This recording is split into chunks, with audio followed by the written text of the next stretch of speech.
اصل خبر هم دا ده مساوات نه چا پلار راوسته دی نه راوسته شي. الله تعالی چې کوم دی انسانی مساوات نه قائم کړي، اسلامی مساوات قائم کړي دی. اسلامی مساوات داره چې دا کمزور دی او دا زورور دی. دې زورور د دې کمزوري نه سپېړه وایستا نو د سره حق پیدا شي، دا کمزور به دې زورور نه سپېړه وباسي. دې ته اسلامي مساوات وایي. دی ولګې زور دنه چې دنه یو حق وو دا کمزور دی، دې زورور دی. قانون دې کمزوري له اختیارات ورکړي، دې زورور نه خپل حق والا. په بیت المال کې حق راغی، څومره چې زورور ته ملاويږي دومره کمزوري ته ملاويږي. او دا یو خبره ده چې چا قرباني ډېره ورکړي هغه ته ډېره ملاويږي، او چا کم ورکړي هغه ته قرباني کم ملاويږي. لکه عمر فاروق رضی الله عنه علامه عینی نے کړی تقسیم کولو، نو کوم مهاجر چې هغه هجرت به ذات کړو هغه 3500 درهم چې کوم دین ورکړه، او عبد الله ابن عمر رضی الله عنه دې کشران له 3000 ورکړه. هغه ورته ویل موږ دې 3 ناکړه، موږ هم مهاجر یو. او دې نور مهاجر له 3500 روپے ورکړي، هغه ورته ویل دوی به ذات خود هجرت کړي او تاسو زموږ په واسطه باندې هجرت کړي، چې موږ درځره تاسو به هجرت نه کړي، تاسو مونږ راوستي او دی په خپل راغلي، دوی له 500 روپۍ زکه زیات ورکوم. دا د عمر انصاف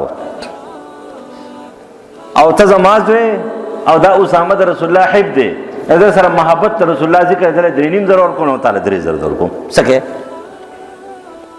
دا زما انصاف دی. دا هغه سره رسول الله مینه ده او تاسو سره رسول الله مینه نشته. مطلب دا رې ولې سره نیو، لیکن هغه ته حب لقب ورکړل شو، نو د هیڅ په لقب باندې ما غل 500 زیات ورکړی، تعالی 500 کم در کوم، هغه ته زمانه زیات قرباني نه کړی. یعنی اسلامی مساوات سے انسانی مساوات د سر نه څوک راوستای شي نه چا راوسته دي.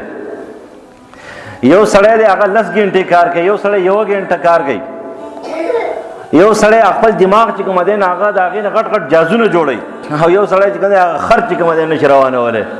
ته دواړه یو شان دي برابر دی. یو سړی چې هغه د قلم نه خبر نه دی، بل سړی د قلم نه خبر دی، یو د زبان نه دی خبره، بل د زبان نه خبر دی. دواړو منځ کې فرق دی ځمکې او د اسمان. دا لیله نه نو راوستی، ځکه لیله نه دا پکارو چې د ذهن تیز او د هر څه تیز و پکار دا چې دیم د غریب سره په ځمکه باندې ناست وي، نه دی خو په صوفه باندې ناست و، دی خو په سټیج ولاړو. پکار دا چې ټول ځان سره په سټیج ودرول وي. انساني مساوات خو دغه عجیبه کار دی چې د ناستې په ځمکه باندې دی ورته تقریر کوي، دی په سټیج باندې ولاړ دی، دی په صوفه باندې ناست دی او خلک په ځمکه ناست دی. دوی انساني مساوات راولم، ستا پلار نشي راوستی. انساني مساوات دی ټول به ولاړې، ته به هم ورته ولاړې تقریر کوه. ستا په شان دي بهر سړی تقریر کوي، بیا انساني مساوات راوله. ستا په شان دي بهر سړی جامې اغوندي، ستا په شان دي بهر سړی یخته پرېږدي، ستا په شان دي بهر سړی ټوپۍ په سر دغه شان دي، بیا به انساني مساوات راځي. دا نه راځي. دا یاد ساتئ، دنیا کې 2 خبرې دي، یو دین دی یو دنیا ده. مسلمان به دین او دنیا جدا کوي نه، دا یو خبره ده چې خلک به داسې وي چې هغوی سره به مال زیات وي، او څه خلک به داسې وي د هغوی سره به معیار د دین زیات وي. څه خلک به د دین دپاره کار ډېر کولی شي، څه خلک به هغه به دنیا ډېره خرج کولی شي. نو دا دنیا والا به دنیا خرج کوي او دا دین والا به دین پرچار کوي. دا مطلب نه چې دنیا والا به دین پرچار نه کوي، دا مطلب نه چې دین والا به خرچه نه کوي. اسې نه چې چندو والا چندې کوي او ځان په خپله پیسې به ګڼه چوي.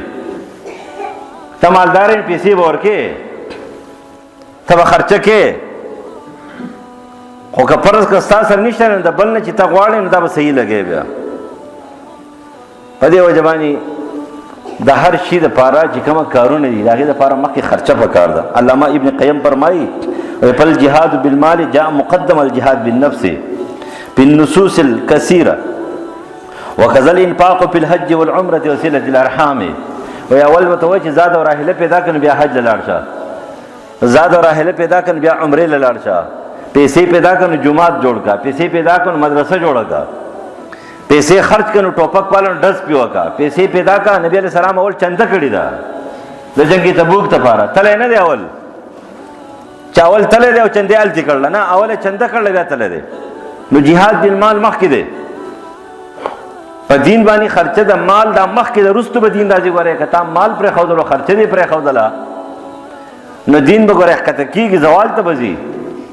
او چې ته مجاهد له پیسې نه ورکړې نه جهاد پاتې شو. ولې چې هغه په خپله پیسې ګټل غواړي او چې هغه په خپله پیسې ګټي نو بیا به جهاد بالنفس وکړي، جهاد بالسیف پس وکړي. خو پاتې شو، ختم شو. خو که ته د هغه سره امداد او تعاون وکړې نو به جهاد څه وکړي؟ بالنفس وکړي او تا جهاد بالمال وکړي. اوس فرض کې یو سړی دی هغه زه په دین باندې خرچه نه کوم، جماعت سره تعاون نه کوم، مدرسې سره تعاون نه کوم، د یو کتاب دپاره چې کوم دی نشر کېږي د هغې دپاره تعاون نه کوم، نه به ځي پیسې ګټي دیاړي مزدوري به کوي. او چا کله دیاړي مزدوري کې دا کار دی پاتې شو، تا به خرچه ونه کړه دا کار پاتې شو. لیکن چې کله ته خرچه وکړې، ته مال ورکړې، نو هلته به د دین کار شروع شي، جماعت به جوړ شي، مدرسه به جوړه شي، د دین پرچار به روان شي، د دین کار به روان شي، جهاد به روان شي، جهاد به کامیاب شي، مخکې به لاړ شي. نو په دې وجه باندې مال خرچ کول مخکې دي او وروسته دا باقي قربانیانې دي. باقي قربانیانې به وروسته کې اول به مال خرچ کړي.